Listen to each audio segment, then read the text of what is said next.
Morning everybody, હું છું મોહમ્મદ ઝૈદ ખરોડિયા. આજનો મારો ટોપિક છે બેટી બચાઓ બેટી પઢાઓ.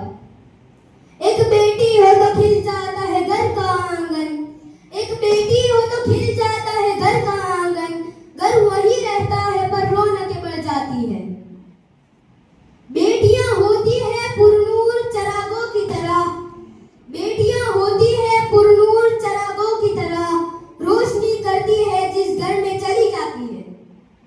દીકરી અભિશાપ નહીં વરદાન છે, દીકરી સૃષ્ટિનો આધાર છે, દીકરી આંખનો તારો નથી, દીકરી તો તુલસીનો ક્યારો છે.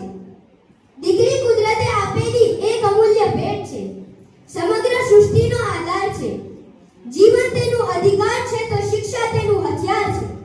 મિત્રો, આ એ જ ભારતીય સંસ્કૃતિ છે કે જેમાં દીકરીઓની નારી શક્તિને માં જગદંબા, અંબા, દુર્ગા જેવી શક્તિનો અવતાર કહી તેની પૂજા કરવામાં આવતી હતી. આ એ જ ભારત દેશ છે કે જેમાં રાણી લક્ષ્મીબાઈ જેવી વીરાંગના પોતાના રાજ્યની રક્ષા માટે તલવાર ઉપાડી અંગ્રેજો સામે જંગે ચડી હતી. મિત્રો, છેલ્લા કેટલાક દાયકાઓથી જોઈએ તો દીકરીઓનું પ્રમાણ સતત ઘટતું રહ્યું છે. જે વિજ્ઞાન આપણા માટે વરદાનરૂપ સાબિત થવું જોઈએ તે દીકરીઓની જન્મની બાબતમાં અભિશાપ બન્યું હોય તેવું લાગે છે.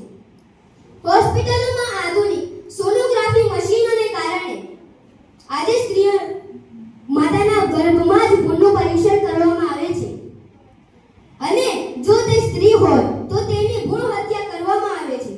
આવું પાપ છેલ્લા કેટલાક દાયકાઓથી આચરવામાં આવી રહ્યું છે. જો કે સરકારે આને ગેરકાયદેસર જાહેર કર્યું છે અને